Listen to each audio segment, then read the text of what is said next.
Lady Colin Campbell joined Dan Wootton on GB News to discuss the host's question of whether Prince Harry has exposed himself as a misogynist in his autobiography Spare.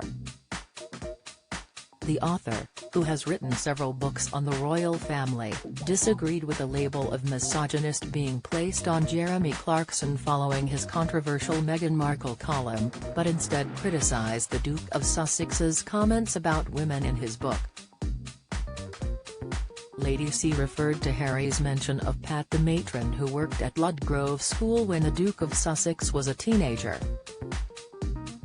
He refers to her as small, mousy, frazzled with tired eyes.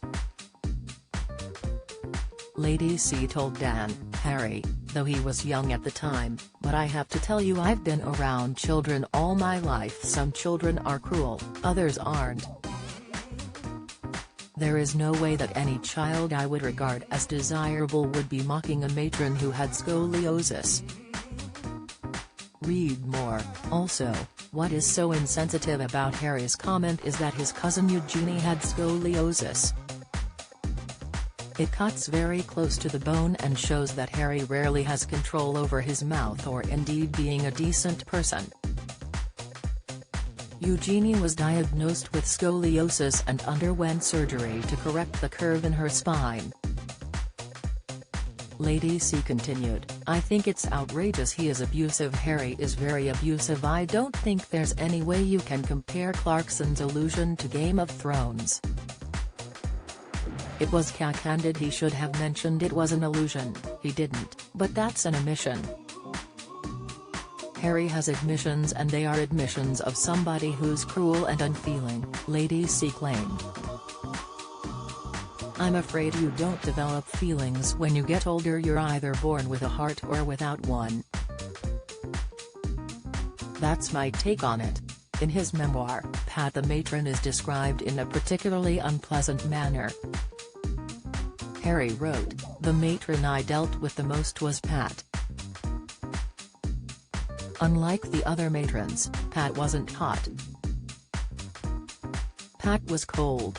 Pat was small, mousy, frazzled, and her hair fell greasily into her always tired eyes.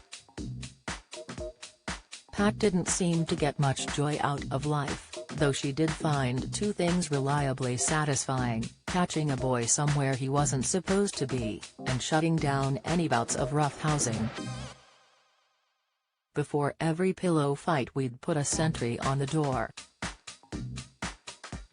If Pat, or the headmasters, approached, the sentry was instructed to cry, 'Gave.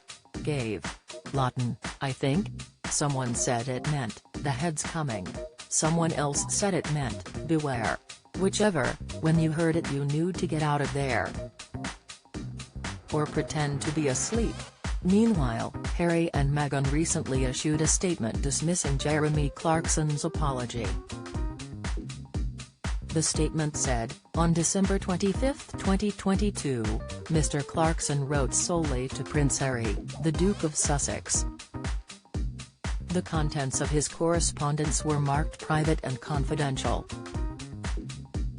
While a new public apology has been issued today by Mr. Clarkson, what remains to be addressed is his long-standing pattern of writing articles that spread hate rhetoric, dangerous conspiracy theories and misogyny. Unless each of his other pieces were also written in a hurry, as he states, it is clear that this is not an isolated incident shared in haste, but rather a series of articles shared in hate. Dan Wootton airs on GB News on weeknights at 9 p.m.